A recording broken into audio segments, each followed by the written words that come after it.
자, 두부 매운찜부터 시작을 해보도록 할 텐데요. 네. 사실 이 두부조림은 언제 어떻게 해 먹어도 참 맛있는 요리인 것 같아요. 그렇죠. 뭐 두부조림 만드는 방법은 여러 선생님 또 여러 가정마다 다 제각각 다른데요. 네. 오늘은 제가 만드는 방법은요. 정말 냉동실 열어보면 어느 집에나 있는 재료들을 네. 활용해서 감칠맛을 최대한으로 살린 두부 매운찜을 만들어 보도록 하겠습니다. 네. 국물용 새우 있죠? 네. 국물용 새우하고 또 국물용 멸치가 있는데요. 보통 국물 내시기 전에 미리 볶아서 비린내를 없앤 다음에 냉동 보관을 많이 해놓으시는데 만약에 그대로 냉동 보관된 게 있으시다면은 머리를 떼어내시고요. 네.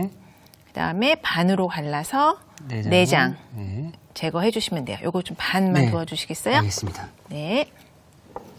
자, 멸치 대가리를 톡. 네. 그래서 오늘 머리는 안 쓸 거예요. 대가리는 네. 안 쓰고요. 요 살만, 몸통만. 네, 몸통만 이렇게 반으로 갈라서 준비해 주세요.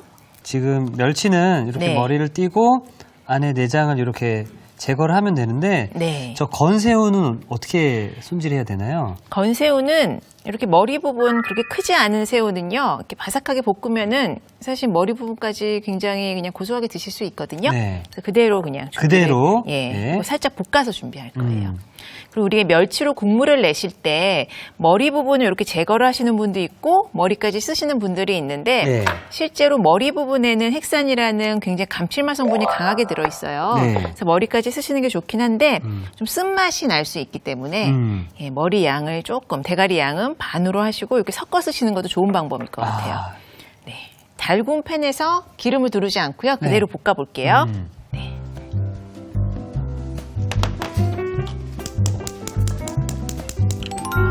새우를. 네, 새우 같이 볶으셔도 돼요. 네. 그래서 마른 팬에서 볶아주세요.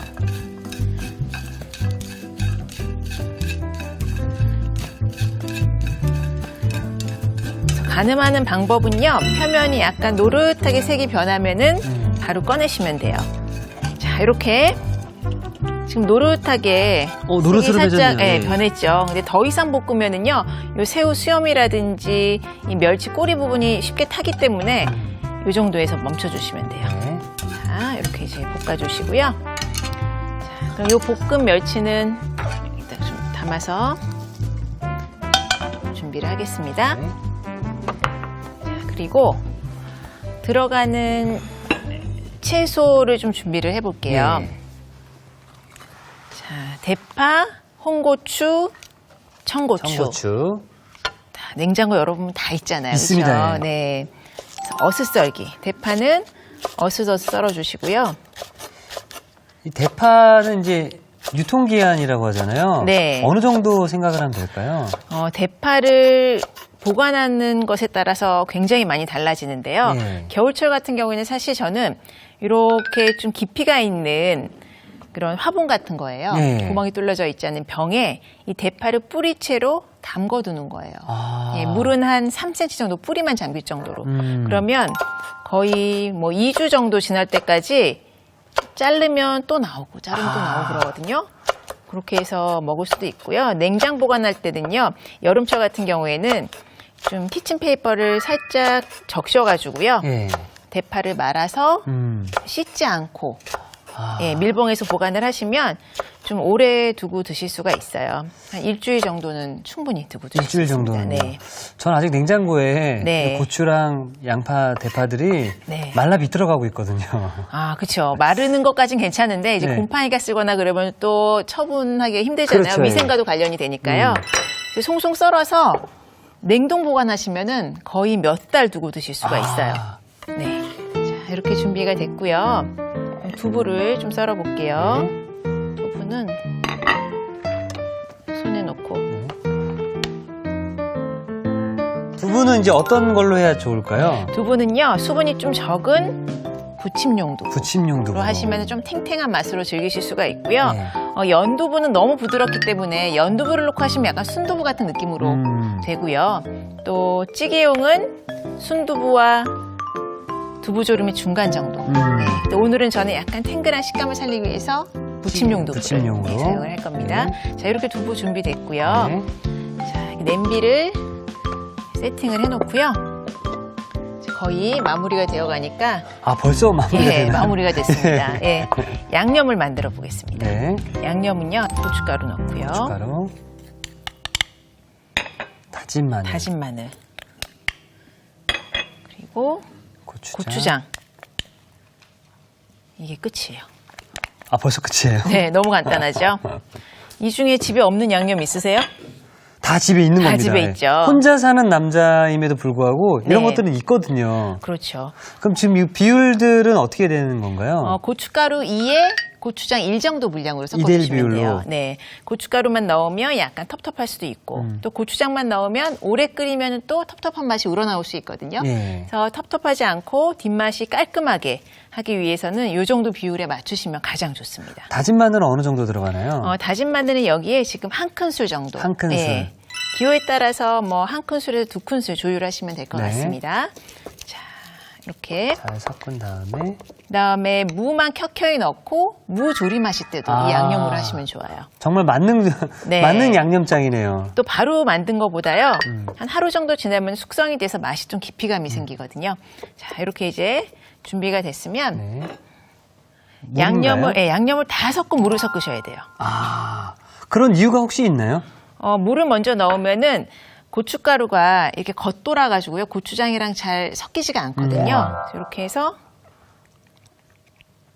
자, 물을 넣어가지고 섞어주시면 됩니다.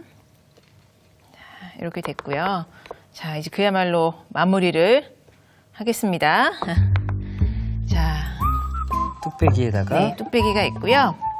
오늘은 지금 조리는 냄비와 네. 완성 냄비가 이 하나로 하나로 끝이에요. 설거지도 줄겠네요. 설거지도 적고 예. 그렇죠? 자, 이렇게 됐으면은 우선 밑에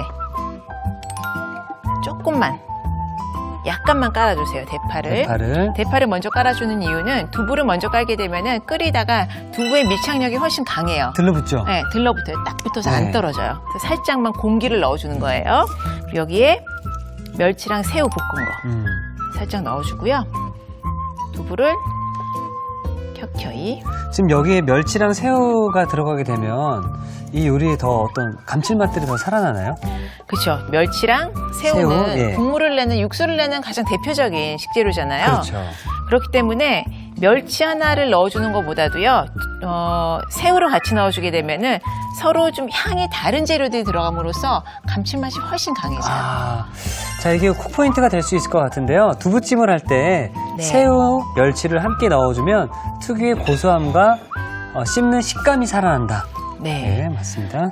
우리가 지금 뭐 동물성 단백질 안 들어갔잖아요. 네. 고기라든지 뭐 조개살이라든지 이런 거 안 들어갔는데 이렇게 말린 건어물, 새우랑 멸치가 들어가면은 이제 국물이 들어가면서 이 재료들이 수분을 머금으면서 좀 쫄깃쫄깃해지고요. 네. 저는 이렇게 두부조림이랑 쌈채소랑 같이 해서 쌈을 싸서 드시는 것도 참 맛있는 방법으로 자주 해먹고 있습니다. 그리고 저는 이렇게 좀 봤을 때 네. 밑에만 이제 대파랑 네. 멸치랑 새우가 쌓이고 그 다음에 이제 두부가 올라올 줄 알았는데 네. 대파, 새우, 멸치, 두부 또 대파, 새우, 멸치 이런 식으로 지금 계속 쌓으셨거든요. 네. 그렇죠. 그런 이유가 있나요? 우리 케이크 드실 때도 예. 켜켜이 생크림도 들어가고 또 위에 스폰지 케이크 올라가고 이렇게 해야지만 서로 잘 어우러져서 맛있잖아요. 네.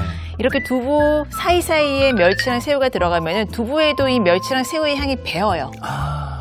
그래서 위에 두부 먹었을 때랑 밑에 두부 먹었을 때랑 맛이 다르면은 겉돌거든요, 입속에서. 같이 같이 맛있게 드실 수가 있습니다. 케이크처럼. 네. 자, 이렇게 해서 양념이 지금 이 두부의 양에 비해서는 많지가 않아요. 네. 보시다시피. 이렇게 해서 쭈루룩 뿌려줄 거예요. 위에다가 아니면 양념 맛을 조금 더 내려면 네. 밑에도 양념을 바르는 건 어떨까요, 선생님? 밑에도 켜켜이 뭐 한 숟가락씩 넣어주셔도 되는데 이렇게 위에다 뿌려주면은 어차피 두부에서 수분이 나오면서 사이사이 저절로 알아서 스며들어요. 아, 그렇군요. 네. 자, 요거를 이제 불에 올려보겠습니다. 네.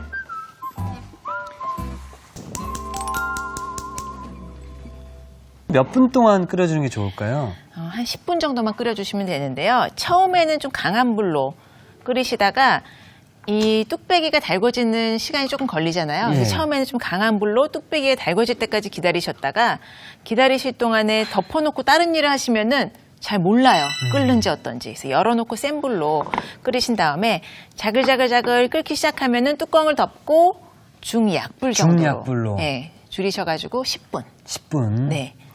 어제 좀 지글지글. 지글지글하네요. 네. 그래서 줄인 다음에 살짝 중약불로 줄인 다음에. 네, 타이머 맞춰놓으시면 그 사이에 다른 거 하셔도 되니까. 예. 자, 그럼 10분 동안 네. 두부 매운찜이 완성될 동안 무생채를 좀 부탁드리겠습니다. 네, 이제 무생채를 만들어 볼 텐데 가운데 부분을 사용을 할 거예요. 예. 자, 이렇게 하고요. 우선 생채를 하실 때는 껍질 부분은 조금 억세고 질긴 맛이 나기 때문에 껍질은 조금 두껍게 벗기시는 것이 생채를 하실 때는 훨씬 식감이 좋거든요. 그래서 껍질 부분을 좀 두툼하게. 여기 보면은 이 테두리 부분에 색이 조금 하얗게, 더 하얗게 진한 부분이 있어요. 경계선이 있네요. 예, 입자가 치밀한 부분. 그거를 좀 두껍게 벗겨시는 게 좋아요. 예. 자, 사실 이 무생채 저 굉장히 좋아하고요. 네. 순댓국이랑 먹을 때 먹으면 그렇게 맛있더라고요. 그렇죠. 예. 저는 또 콩비지 아, 끓인 거에 무생채 비벼 드셔도 맛있잖아요. 자, 이렇게 좀 두껍게 벗겼는데 이거 버리시는 게 아니고요. 활용법이 있나요? 이렇게 썰어가지고 그냥 간장만 넣고 매실청 조금 넣어서 채 썰어서 조물조물 무치시면은 즉석 장아찌로 드시기 너무 맛있어요. 네. 그러니까 간장 양념이 이렇게 조금 씹는 맛이 강한 껍질 부분은 잘 어울리는 것 같아요. 자, 이렇게 됐는데 물론 칼로 일정하게 썰으시는 것도 좋지만 네. 크기가 크고 단단하기 때문에 썰어 내려가다가 이렇게 각도가 기울어지면은 두꺼워지거든요. 그래서 채칼 이용하시면 되는데 채칼 두께가 한국에서 나오는 채칼은요, 진짜 기특하게도 네. 무생채에 아주 적합한 두께로 이렇게 고정이 되어 있는 것들이 많이 있어요. 이거 하실 때도 편하긴 하지만 늘 조심하셔야 되는 거죠? 네. 네. 좀 도와주시겠어요? 예. 이런 것도 제가 전문이라서. 조심하세요. 예. 이 채칼 정말 조심하셔야 되는데 저희 학교 학생 중에 예. 한 식당에 실습을 나간 학생이 있었어요. 네. 근데 무채 많이 이용하잖아요. 손을 한 면을 확 선생님, 제가 지금 이거 하고 있는데, 제가 이거 지금, 열심히 하고 있는데. 정말 조심하셔야 돼요. 그만큼 조심하라고 네. 말씀해 주시는 거죠? 이쪽은 안 되나요? 예, 얇게는 하지 마시고요. 예. 이렇게 적게 나오면 그냥 칼로 썰어주세요. 자, 이렇게 됐으면 오늘은 넣는 순서가 굉장히 중요한데요. 들어가는 재료가 지금 오늘은 뭐 식초, 소금, 설탕, 마늘, 고춧가루 이렇게 들어가는데 이걸 한꺼번에 넣으시는 것보다 무생채는 연한 이런 주홍빛이 돌아야지 무생채의 그런 식감을 좀 돋아주잖아요. 네. 그래서 고운 고춧가루를 먼저 넣어요. 고운 고춧가루. 네. 그리고 무에 간을 좀 먼저 잘 스며들게 하기 위해서 소금 넣어가지고 조물조물 무칠 거예요. 그래서 물을 들인다 생각을 하고. 네. 그러면 무가 꼬들꼬들 소금 간도 배면서 고추물이 이렇게 연하게 입혀지거든요. 자, 이렇게 색이 곱게 입혀졌죠. 예. 고춧가루가 거의 안 보이잖아요. 그렇죠? 오, 예쁘다. 네. 지금 물성이 전혀 달라요. 가루 상태인 고춧가루와 또 이 수분이 많은 무. 그래서 두꺼운 고춧가루가 들어가면 양념이 잘 안 배는데 이 얇은 고춧가루가 들어가면 그냥 입자가 작기 때문에 쫙쫙 잘 스며들어요.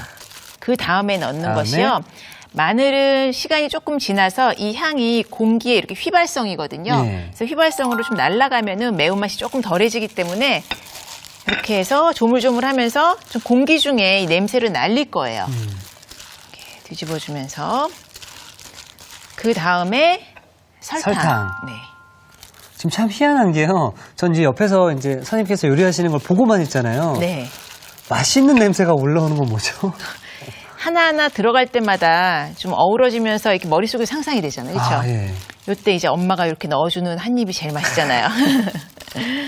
자, 보시면 양념이 잘 스며들면서 안에 물도 그렇게 많이 나오진 않았어요. 예.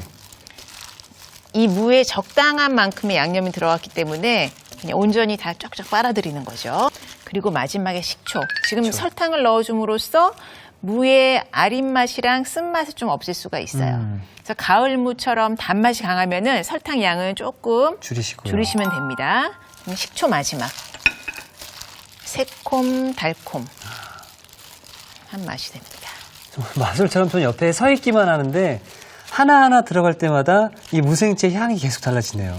그렇죠. 자, 향이 너무너무 좋은데 네. 여기에 오늘은 제가 향을 좀 더하기 위해서 고수. 고수. 네. 자, 고수는 한 3cm 길이로 썰어주세요.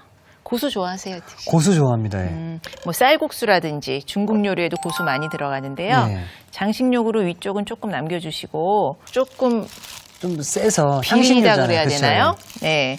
비리면서도 한국 사람들이 접하기는 힘든 향인데 사실 이북 출신 분들은요, 네. 이 고수 넣고 물김치 많이 담그시거든요. 아. 네, 저희 부모님도 네. 이북 출신이셔가지고 평안도랑 황해도시거든요. 어. 그래서 물김치 담글 때 이 고수 넣고 많이 담궈주셨는데 이 향이 어려서부터 익숙해서인지 저는 정말 맛있더라고요. 중국 요리 또 태국 요리에도 고수가 참 많이 들어가잖아요. 네, 또 저거 좋아하시는 분들은 저것만 또 드시는 분들도 계시고. 그렇죠. 예. 저도 따로 시켜서 먹어요. 아.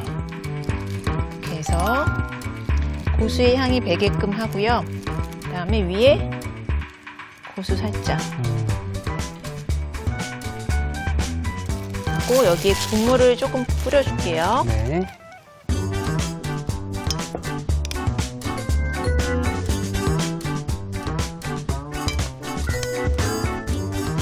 고수가 들어가니까 또 향이 달라지네요. 네.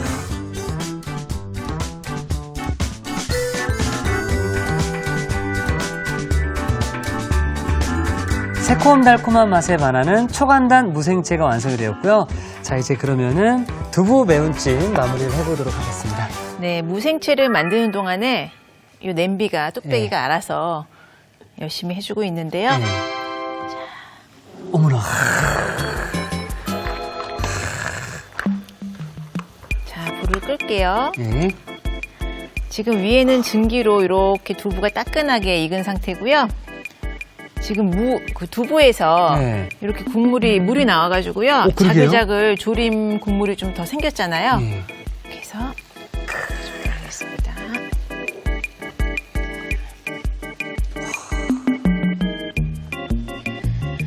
또 여기에 고소한 풍미를 원하시면 들기름을 마지막에 쪼르륵 뿌려주셔도 되고요. 사실 볶은 새우와 멸치 때문에 고소한 풍미가 올라오기 때문에 그대로 드셔도 충분히 맛있습니다. 네.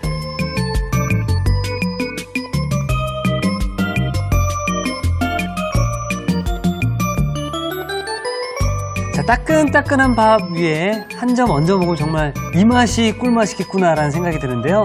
부드럽고 입안에서 살살 녹는 매운 두부찜이 완성되었습니다. 여러분의 밥상을 더욱 특별하고 맛있게 오늘의 콕포인트를 살펴볼까요? 손쉽게 만드는 두부 매운찜, 맛깔나게 만드는 비법을 공개합니다. 볶은 멸치와 건새우를 넣어주는 게 키포인트. 이렇게 하면 특유의 고소함과 씹는 식감이 산다는 사실. 고소한 두부와 칼칼한 양념의 환상조합. 두부 매운찜으로 맛있는 밥상을 차려보세요. 아셨죠? 잊지 마시고 꼭 기억하세요.